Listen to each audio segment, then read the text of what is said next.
talk about the things that did happen. Can you kind of maybe update us on what didn't happen with the main event? What happened with Amanda Nunes? Walk us through the whole process and just kind of can you give us the latest on her condition? So after the weigh-in yesterday, she weighed in, she made weight. Then leading up to the ceremonial weigh-ins, I got a call that she wasn't feeling well. And it was questionable whether she was going to show up to the ceremonials because the doctor needed to see her and, you know, they needed to find out what was going on with her. So she does them, everything's good. This morning I wake up and I hear that she's not feeling well again and she wants to, no, she's not feeling well again and she's probably not going to fight. So I asked the doctors what's wrong with her. She was medically cleared. She was physically okay. They found nothing wrong with her. But she didn't feel right. And she just says, so I'm not going to fight? I mean, she refuses to fight? I mean, I know you can, I guess you can't physically make somebody. No, you can't make anybody fight. It's not that she, you know, it's like, I'm just absolutely refusing to fight. She said, I don't feel right. I don't feel good. I think that it was, you know, 90% mental and maybe 10% physical. You know, she probably didn't feel right. I mean, I think a lot of fighters have had times where they don't feel right, and then we've had guys who are outright sick. You know, there's situations like our maniac Cowboy Cerrone, who, you know, calls me last week or 2 weeks ago, or whatever it was. He's got staph infection in his knee, and he pulled his groin. You know, and it bruised from the inside of his knee all the way up to the top. And he's like, but you know what? The doc's saying, but it's true. Dr. Davidson was saying, you know, we're getting him the antibiotics that he needs, and he'll be ready to go by that night. And I was like, I said, you don't want to fight Robbie Lawler in this condition. So let's push it back 10 days or 2 weeks or whatever it is. And we did. You know, these situations arise all the time. I don't know if I've ever had a situation like today, though, you know, where she was, you know, physically capable of fighting. So, I mean, she's on a fantastic run, but how does that impact, I mean, does that concern you moving forward? Like, can I put this woman in a main event slot? Yeah, I won't do that again. I won't main event that title again. It sounds like you said earlier today, maybe Edmonton for the reschedule for this fight. What needs to happen to make that official? I mean, is that the plan for sure, or is it still kind of in the air? No, that's the plan. We're working on it. That's what I would say. We would do that. Makes sense. Okay, appreciate those updates. Let's just ask about what did happen. Robert Whittaker looked fantastic tonight. Can you just give your thoughts on what was an incredible performance? Now you got maybe a new star at just 26 years old, first Australian champ. Also, he looked incredible. You know, if you look at his fight against Jacare, you know, I said leading up to that fight, this fight's going to be determined by the first clinch. They're in the clinch. He got out, started landing bombs. Then you see him in this fight against Yoel Romero, where he has basically one leg 2 minutes into the first round. And the takedown defense was unbelievable, unbelievable work in the clinch. One of the things I got to point out, because I would listen in between every round, his corner work was insane. His cornerman did such a great job of coaching him through, you know, round by round and trying to take the focus off his leg. He was incredible. He looked incredible. And lastly for me, you brought Michael Bisping into the cage. You still got the George St-Pierre thing out there where he's saying he wants to fight. I mean, do we know for a fact that this is the fight without question that will happen? And could it happen in Australia? The Australian event was announced tonight. Is it possible that fight could take place there? The George St-Pierre ship has sailed. That fight's not happening, obviously. I've been saying that now for a while. I had a press conference for that fight and it never happened. So, you know, we had to move on. And if you look at what happened tonight, both of these guys, the main event was awesome. It was such a great fight. You know, this is the fight that should happen. This is absolutely the fight that should happen, and it's gonna. Did the Australia thing happen, or is that? The funny thing is, you're asking me that. No, that's not. But I would love to do this fight in Australia. So I'm not saying we are, but I would love to. Hey Dana, right over here. You talked on the post-fight show later this evening about the Alistair Overeem fight, and saying that that fight isn't really inspiring to fight for the title next. Who did you score that fight for between Verdum and Overeem? Well, the crazy thing is, I don't think it's rocket science to know going to that last round. I felt like Verdum had to finish. I felt like Verdum had to finish him. How you can score a 10-8 in that fight? I don't know, man. I don't see it. To me, one guy has to get dominated so bad for a fight to be a 10-8, and the closest thing to it was the third round. Verdum had him out, he had him hurt, and he double legs him and lays on top of him for the rest of the fight, and he lets it go to the judges. So you can't be upset about that. You had the fight was there to win. He was standing up, he was out on his feet, and he was hitting him with shots at will, and he double legs him and lays on him the rest of the fight. What are you mad about? And the Francis Ngannou and Junior Dos Santos fight, is it safe to say if Ngannou wins that, he'll fight Stipe next? I don't know. Yeah, I don't know. We'll see how the fight goes, what happens, how he feels, and And you mentioned UFC 215. Is there any concerns at all about the commission, just with what happened with Tim Hague? I know there's been some talks about potentially looking into that whole situation and what happened with him. I'm very confident in the people that we have, from Mark Ratner down, and the judges and referees that will travel for an MMA event to be able to it's not like it's our first trip to Canada either. Been to Canada many times, and we have very competent people. It was a really bad stoppage tonight earlier on. It was horrible. We had Joe Silva going crazy again tonight over that stoppage, but other than that, our people are pretty capable. Dana, right here to your left, front row. Just following up on the heavyweight division, looking at the rankings, who's already booked and that sort of thing. Obviously, Cain Velasquez comes up, but just any status update on him? Last I heard, he would be back around October or November. Okay. So that would possibly put him in the conversation about the winner of Ngannou, Dos Santos, and that sort of thing. Definitely. Okay. Also, just since we have you here, going back to last night, the debut of Justin Gaethje, the fight of the night.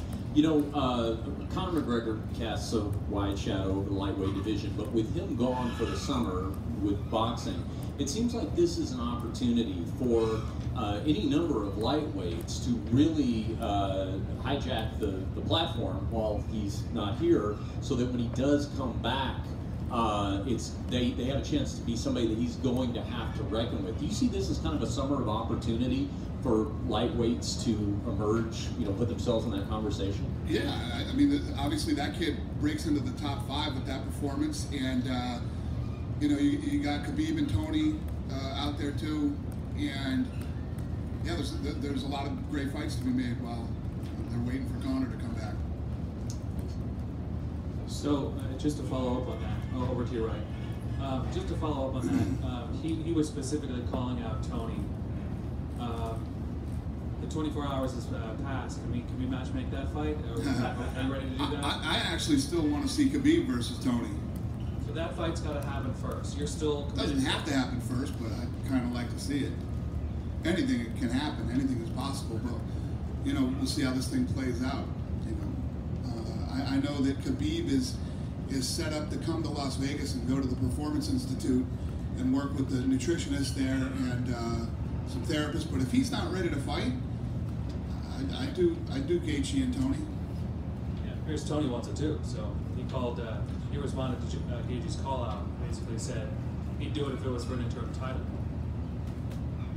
Cool. That's a statement, not a question.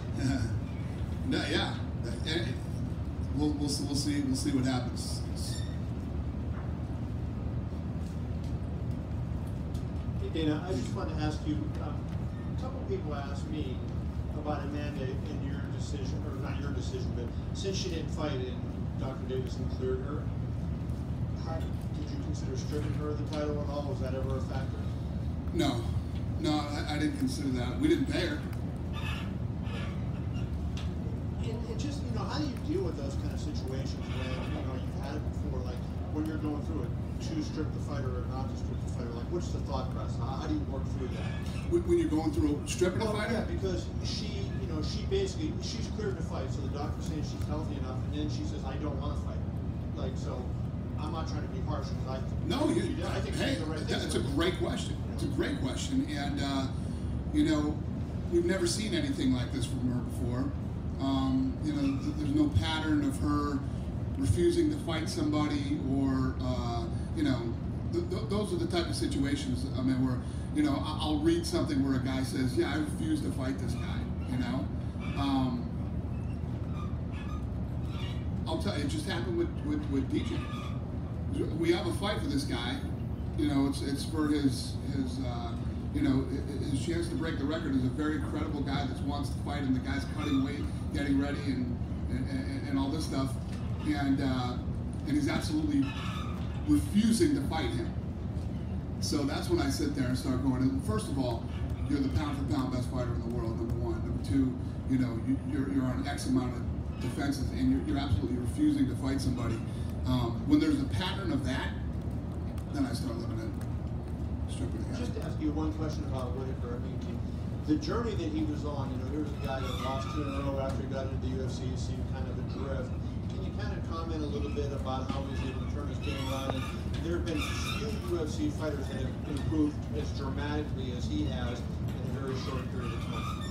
Yeah, no, Whittaker, I mean, the guy looked absolutely incredible. Like I said, his takedown defense against guys like Jacare and tonight against Romero is unbelievable, especially looking, when you look at it, he was really injured in that first round. His leg was completely jacked up, and the performance he had tonight was incredible. He looked unbelievable. At 26, you say, what's this guy going to look like when he's 29? And he's got a really good team around him too, so very impressive. Hey Dan, over here. Shevchenko's team told me that they were offered Edmonton tonight and accepted, and now they're waiting for Amanda. Is that accurate? Yes, I know that both camps were offered Edmonton. I don't know where we are on it though. I don't know who is accepted or who hasn't, or if the fight is made. I don't know. What do you make of Travis Brown? 4 in a row now, and it doesn't seem like the same kind of fighter. Yeah, it's crazy. Travis Brown was one of those guys, you know, right before I would say the Bigfoot fight. Even the Bigfoot fight, he, you know, he got injured. He blew his hamstring, or something weird happened to him in that fight. Guy looked like he was going to be a world champion. And it's just, this is one of those sports, you never know. One minute you're absolutely unbeatable and unstoppable, and the next minute you can't win a fight. Do you think that he'll stick around? I think that Travis should retire. Okay. Have you told him that? I have not. Okay. Did you have a chance to talk to Cyborg? I did not. Will you unblock her on Instagram? She's bothered by this. She's bothered by what? That you blocked her on Instagram. She brought this up today. What the fuck? She said that. Where's my phone? Give me my phone. Why would I block her on Instagram? That's craziness. She's following the wrong Dana White. I'm gonna look at this right now. Okay. Can I ask you a question while you do that? Yep. Or do you want to focus on that? No, I can multitask. Okay. I thought the UFC 214 promo, the second one that aired, I think right before the main event, Yeah. was the best and most honest promo in UFC history. Thank you. Particularly We like because of the story of Jon Jones and not shying away from it. Was that something that you had to sit down and talk, like, how much of this are we going to tell? How much are we going to peel back the curtain here? Because you don't often see that before a fight of this. No, it's, you know, I think that, listen, if a guy, all right, what is her Instagram account? Maybe I can't do this by myself. Chris Cyborg, just one word, no H in Chris. Chris Cyborg MMA? No. But if you blocked her, you may not see her. Why the fuck would I block Chris Cyborg? Listen, we've done some stupid things over the last couple of years with the website and all kinds of other stuff. But why would I go out and just block her? Because I don't want her seeing the stuff that I'm posting? While you're at it, could you unblock me too? No, I'm blocking you. You're staying blocked.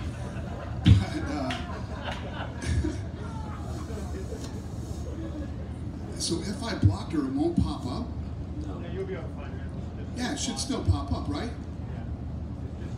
Are our social media people here? Chris Cyborg UFC, Chris Cyborg FC.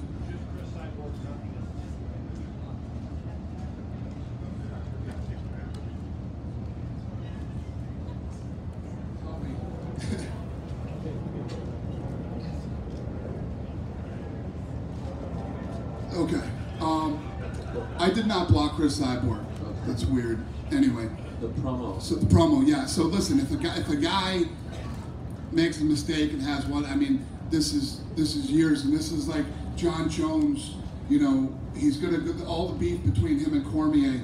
And when you think about it, this is only the second fight between these two. It's crazy.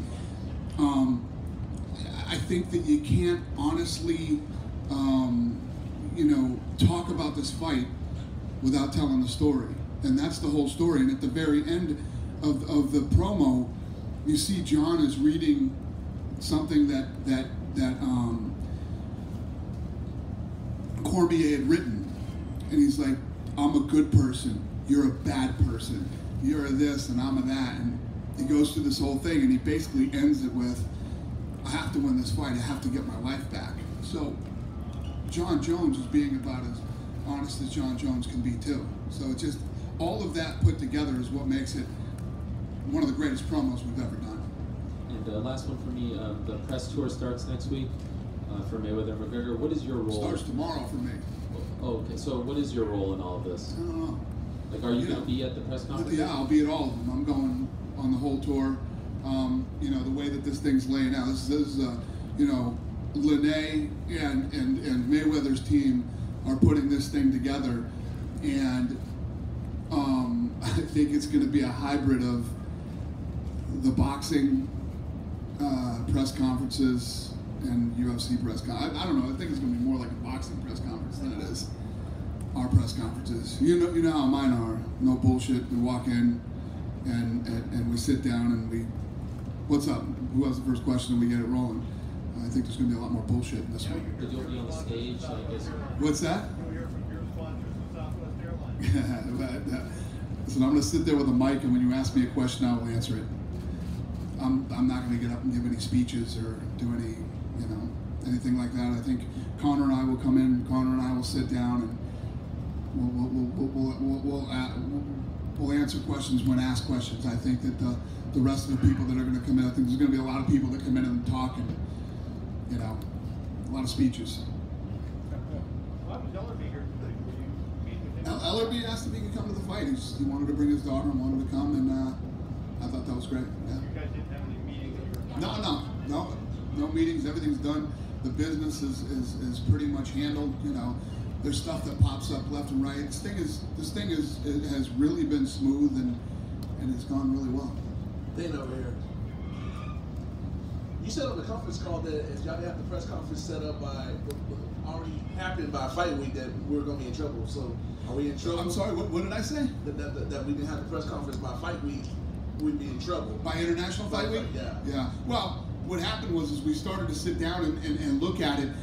First of all, you got my schedule, you got Conor and Floyd's schedule, and other people that were involved, and it made more sense to do it after International Fight Week. I mean, I wasn't even in town until last Wednesday, and it's the way that it worked out. You know, and we're going on this thing. Staples Center is sold out. By sold out, I mean they had tickets, there's no more seats left. Barclays sold out. We had to get a bigger venue in Toronto, and we're doing Wembley in England. It's going to be crazy. Are you going to make Conor get there on time? Because, you know, Floyd comes an hour and a half late at the press conferences. It's going to be a fucking shit show. You know that.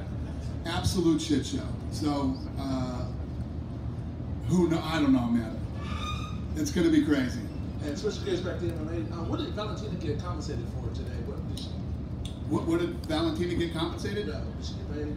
I think she got $70,000. And what do you think about Anthony Pettis? He looked like Anthony Pettis tonight, man. He looked incredible, especially against such a tough, durable grinder like Jim Miller. And basketball leagues. I'm going to talk about Justin Gaethje. What do you think about Kevin Lee and Gaethje in Detroit? Yeah, the thing that's great in that division right now is there's a lot of possibilities. There's a lot of possibilities. So, like I said, I personally would like to do Khabib and Tony. See what's going on with Khabib. See when he's going to be ready. And if he's not ready, then we'll move with one of these other fights. Dana, going back to Nunes, was it a weight cut issue? Do you know? Was what a week? Amanda? Yeah. No. Not a weight cut. No. I'm not saying that she might not have been affected by the weight cut, but she was healthy. It does seem like a lot of weight cutting things have kind of messed up cards for you guys lately. It's true. It's something that you guys want to address. Obviously, CSAC is not addressing it, but anything that you guys can do. Well, weight cutting's always been a problem, and it always will be. But the Performance Institute's going to help a lot of that. Really, really is. And just last thing, Jess Guy was here ready to fight last night. Was there any consideration to have her come in and fight Valentina tonight? No. When you get somebody who's she's prepared mentally and physically for the fight that night, and the fight doesn't happen, usually puts these fighters in a who knows what she did that night, or where she went, or what the deal was. Plus, the reality is that there was, the champ was not hurt. She's not hurt. It's not something that's going to keep her out for months. So you just, like Cerrone and Lawler, you just push it back and try to make the fight another time. It's the thing. It's what makes the most sense. It's like Joanna Jacek was like terrorizing me to make this fight for her tonight, but you can't do it. It's too hard to do. You can't make a fight in hours. Plus the medicals that she would have needed to go through, and it's tough to do. You good? Thank you guys. Have a good night.